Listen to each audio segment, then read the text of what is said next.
18वां अध्याय। राजा परीक्षित को श्रृंगी ऋषि का श्राप। सूत जी कहते हैं, अद्भुत कर्मा भगवान श्री कृष्ण की कृपा से राजा परीक्षित अपनी माता की कोख में अश्वत्थामा के ब्रह्मास्त्र से जल जाने पर भी मरे नहीं। जिस समय ब्राह्मण के शाप से उन्हें डसने के लिए तक्षक आया, उस समय वे प्राणनाश के महान भय से भी भयभीत नहीं हुए, क्योंकि उन्होंने अपना चित्त भगवान श्री कृष्ण के चरणों में समर्पित कर रखा था। उन्होंने सबकी आसक्ति छोड़ दी, गंगा तट पर जाकर श्री सुखदेव जी से उपदेश ग्रहण किया और इस प्रकार भगवान के स्वरूप को जानकर अपने शरीर को त्याग दिया। जो लोग भगवान श्री कृष्ण की लीला कथा कहते रहते हैं, उस कथामृत का पान करते रहते हैं और इन दोनों ही साधनों के द्वारा उनके चरण कमलों का स्मरण करते रहते हैं, उन्हें अंत काल में भी मोह नहीं होता। जब तक पृथ्वी पर अभिमन्यु नंदन महाराज परीक्षित सम्राट रहे, तब तक चारों ओर व्याप्त हो जाने पर भी कलयुग का कुछ भी प्रभाव नहीं था।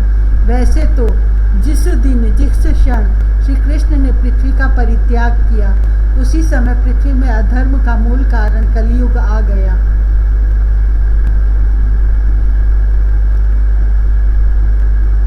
भ्रमर के समान सारग्राही सम्राट परीक्षित कलयुग से कोई द्वेष नहीं रखते थे, क्योंकि इसमें यह एक बहुत बड़ा गुण है कि पुण्य कर्म तो संकल्प मात्र से ही फलीभूत हो जाते हैं, परंतु पाप कर्म का फल शरीर से करने पर ही मिलता है, संकल्प मात्र से नहीं। यह भेड़िए के समान बालकों के प्रति शूरवीर और धीरवीर पुरुषों के लिए बड़ा भीरू है। यह प्रमादी मनुष्यों को अपने वश में करने के लिए ही सदा सावधान रहता है। शौनक आदि ऋषियों, आप लोगों को मैंने भगवान की कथा से युक्त राजा परीक्षित का पवित्र चरित्र सुनाया। आप लोगों ने यही पूछा था।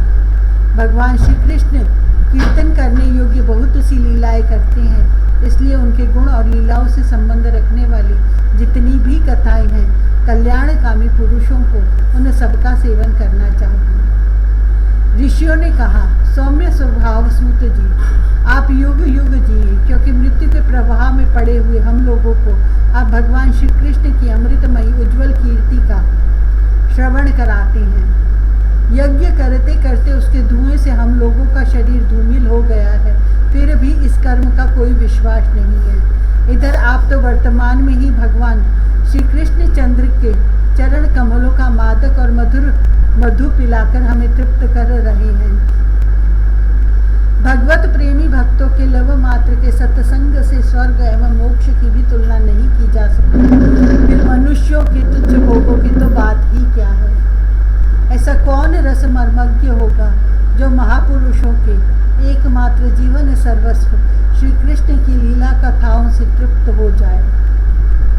समस्त प्राकृत गुणों से अतीत भगवान के अचिंत्य अनंत कल्याणमय गणों का पार तो ब्रह्मा शंकर आदि बड़े बड़े योगेश्वर भी नहीं पा सके।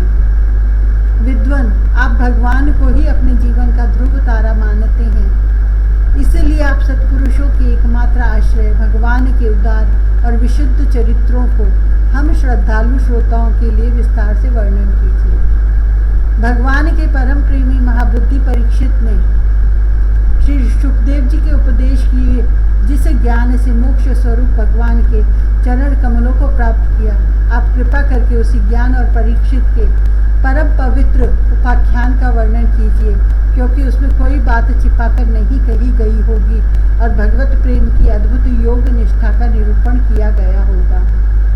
उसमें पद पद पर भगवान श्री कृष्ण की लीलाओं का वर्णन हुआ होगा। भगवान के प्यारे भक्तों को वैसा प्रसंग सुनने में बड़ा रस मिलता है।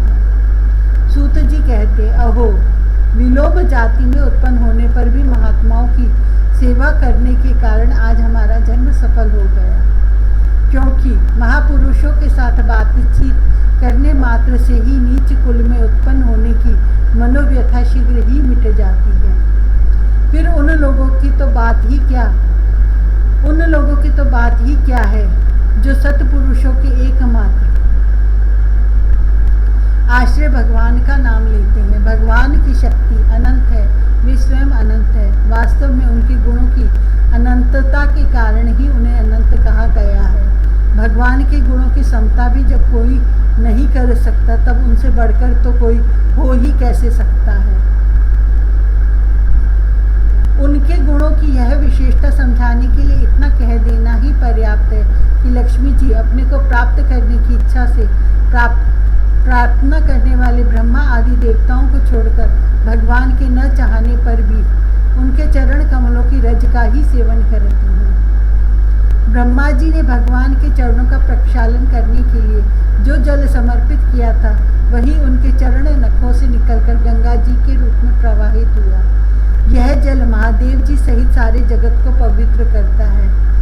ऐसी अवस्था में त्रिभुवन में श्री कृष्ण के अतिरिक्त भगवान शब्द का दूसरा और क्या अर्थ हो सकता है। जिनके प्रेम को प्राप्त करके धीर पुरुष बिना किसी हिचक के देह गेह आदि की दृढ़ आसक्ति को छोड़ देते हैं और उस अंतिम परमहंस आश्रम को स्वीकार करते हैं जिसमें किसी को कष्ट न पहुंचाना और सब और से उपशांत हो जाना ही स्वधर्म होता है। सूर्य के समान प्रकाशमान महात्माओं, आप लोगों ने मुझसे जो कुछ पूछा है वह मैं अपनी समझ के अनुसार सुनाता हूँ। जैसे पक्षी अपनी शक्ति के अनुसार आकाश में उड़ते हैं, वैसे ही विद्वान लोग भी अपनी अपनी बुद्धि के अनुसार ही श्री कृष्ण की लीला का वर्णन करते हैं। एक दिन राजा परीक्षित धनुष लेकर वन में शिकार खेलने गए हुए थे। हरिणों के पीछे दौड़ते दौड़ते वे थक गए और उन्हें बड़े जोर की भूख और प्यास लगी। जब कहीं उन्हें कोई जलाशय नहीं मिला, तब वे पास के ही एक ऋषि के आश्रम में घुस गए। उन्होंने देखा कि वहां आंखें बंद करके शांत भाव से एक मुनि आसन पर बैठे हुए हैं। इंद्रिय, प्राण, मन और बुद्धि के निरुद्ध हो जाने से वे संसार से ऊपर उठ गए थे। जागृत, स्वप्न, सुषुप्ति तीनों अवस्थाओं से रहित निर्विकार ब्रह्म रूप तुरीय पद में वे स्थित थे। उनका शरीर बिखरी हुई जटाओं से और कृष्ण मृग चर्म से ढका हुआ था। राजा परीक्षित ने ऐसी ही अवस्था में उनसे जल मांगा, क्योंकि प्यास से उनका गला सूखा जा रहा था। जब राजा को वहां बैठने के लिए तिनके का आसन भी न मिला, किसी ने उन्हें भूमि पर भी बैठने को न कहा, अर्घ्य और आरतर भरी मीठी बातें तो कहाँ से मिलती। तब अपने को अपमानित सा मानकर वे क्रोध के वश हो गए। शौनक जी, वे भूख प्यास से छटपटा रहे थे, इसलिए एकाएक उन्हें ब्राह्मण के प्रति ईर्ष्या और क्रोध हो आया। उनके जीवन में इस प्रकार का यह पहला ही अवसर था। वहां से लौटते समय उन्होंने क्रोधवश धनुष की नोक से एक मरा सांप उठाकर ऋषि के गले में डाल दिया और अपनी राजधानी में चले आए। उनके मन में यह बात आई कि इन्होंने जो अपने नेत्र बंद कर रखे हैं, सो क्या वास्तव में इन्होंने अपनी सारी इंद्रिय वृत्तियों का निरोध कर लिया है, अथवा इन राजाओं से हमारा क्या प्रयोजन है। यूँ सोचकर इन्होंने झूठ मूठ समाधि का ढोंग रच रखा है।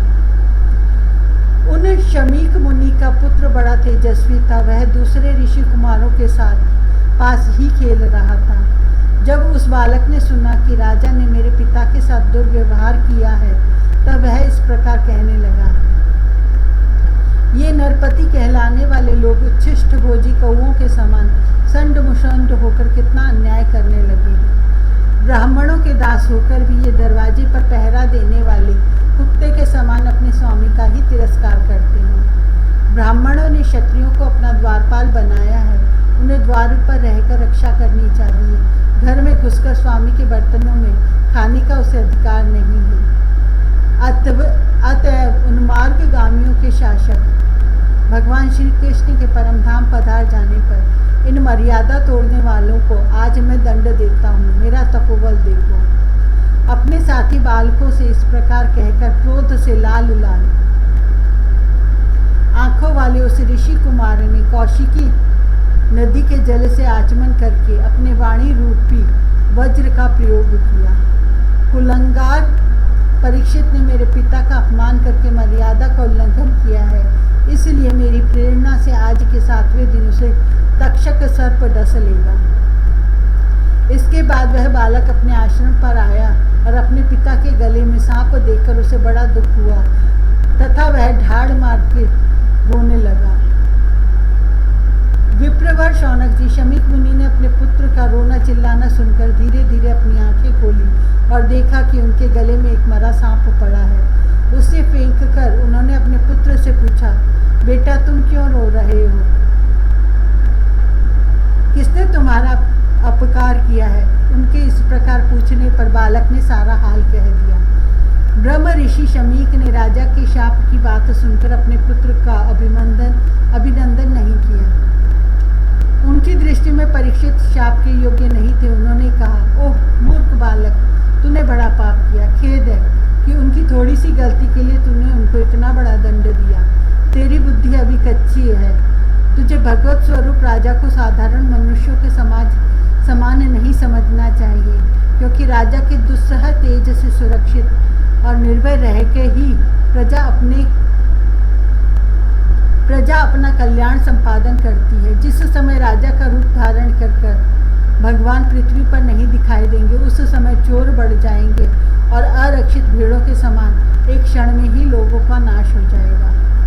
राजा के नष्ट हो जाने पर धन आदि चुराने वाले चोर जो पाप करेंगे, उसके साथ हमारा कोई संबंध न होने पर भी वह हम पर भी लागू होगा, क्योंकि राजा के न रहने पर लुटेरे बढ़ जाते हैं और वे आपस में मारपीट गाली गलौज करते हैं, साथ ही पशु, स्त्री और धन संपत्ति भी लूट लेते हैं। उस समय मनुष्यों का वर्णाश्रम आचार युक्त वैदिक आर्य धर्म लुप्त हो जाता है।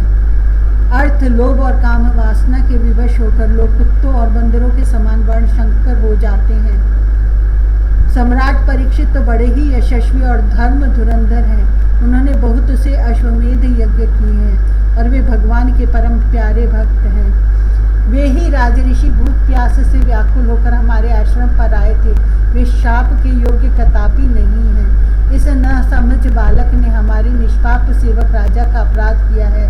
सर्वात्मा भगवान कृपा करके इसे क्षमा करें। भगवान के भक्तों में भी बदला लेने की शक्ति होती है, परंतु वे दूसरों के द्वारा किए हुए अपमान, धोखेबाजी, गाली गलौज, आक्षेप और मारपीट का कोई बदला नहीं लेते। महामुनि शमीक को पुत्र के अपराध पर बड़ा पश्चाताप हुआ। राजा परीक्षित ने जो उनका अपमान किया था, उस पर तो उन्होंने ध्यान ही नहीं दिया। महात्माओं का स्वभाव ही ऐसा होता है कि जगत में जब दूसरे लोग उन्हें सुख दुख आदि द्वंद्वों में डाल देते हैं, तब भी वे प्रायः हर्षित या व्यथित नहीं होते, क्योंकि आत्मा का स्वरूप तो गुणों से सर्वथा परे है।